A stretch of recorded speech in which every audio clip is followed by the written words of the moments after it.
Assalamualaikum and hi everyone. Okay, this time I would like to present on the yield response curve. The yield response curve is a relationship between essential plant nutrient concentration in tissue and plant growth yield. Okay, as you can see, in the x-axis, it represents the concentration of nutrient in tissue in the unit of dry basis. Meanwhile, the y-axis shows the growth of plant, okay, in the unit of percentage of maximum. Alright, so this yield response curve, it consists of 4 stages of nutrient levels in plants, where we can see the first one is deficiency, the second one is critical nutrient range, and the third one is sufficient. In the middle here we have sufficient, okay. And the last is excessive or toxicity. Excessive or toxicity.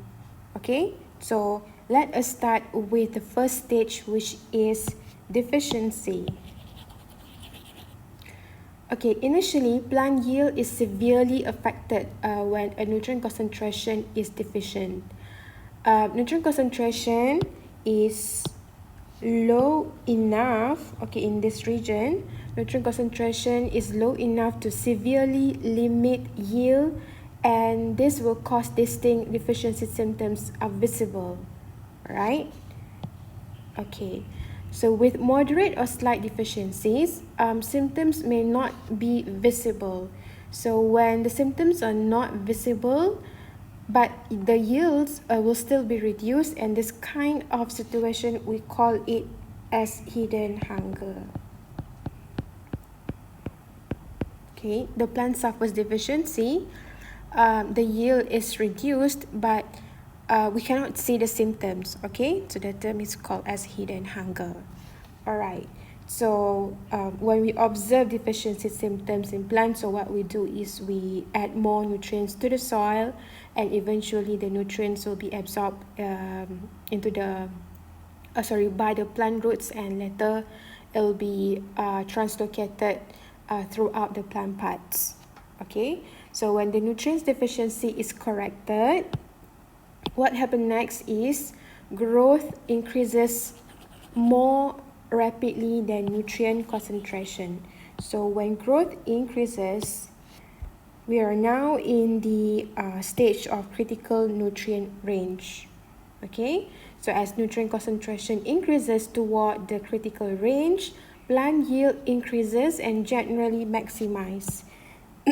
Generally maximize, that is from that it shows increment from 80 to 100% of maximum growth. All right. Okay, critical levels or ranges vary among plants and nutrients, but occur somewhere in the transition between nutrient deficiency here, okay, in between nutrient deficiency and sufficiency.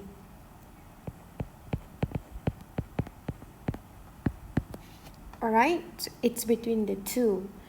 Okay, so now let's move on to the next stage, which is sufficient. Okay, sufficient or luxury consumption. Above the critical range, the plant contains sufficient levels for normal growth, and it can continue to absorb nutrients without increasing yield. So as you can see, the yield or the growth of this plant becomes stagnant here, okay, not increasing at all. So in this kind of situation, we call it as luxury consumption, okay, where the plant contains sufficient levels for normal growth and continue to absorb nutrients without increasing its yield.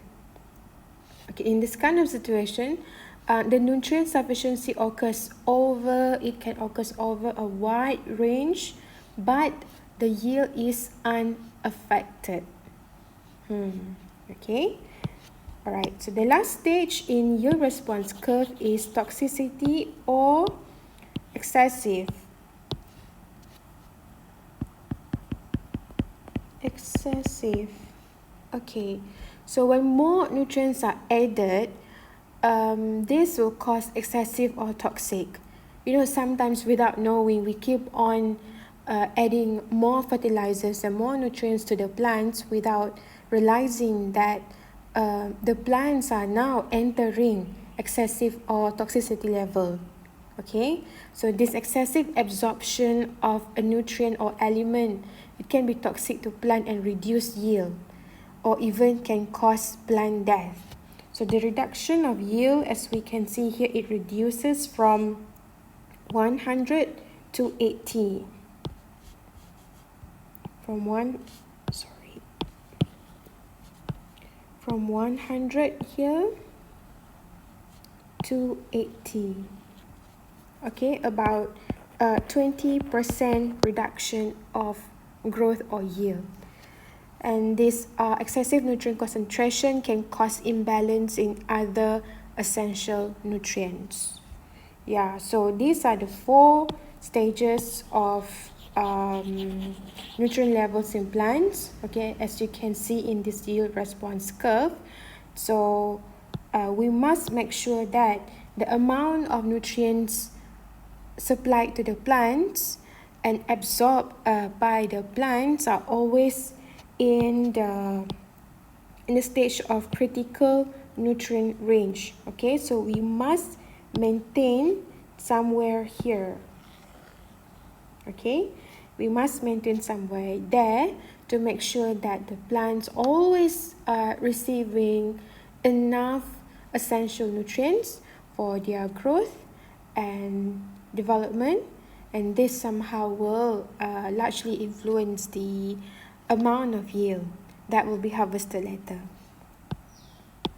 Okay, so that is all description and explanation of yield response curve. Thank you for watching.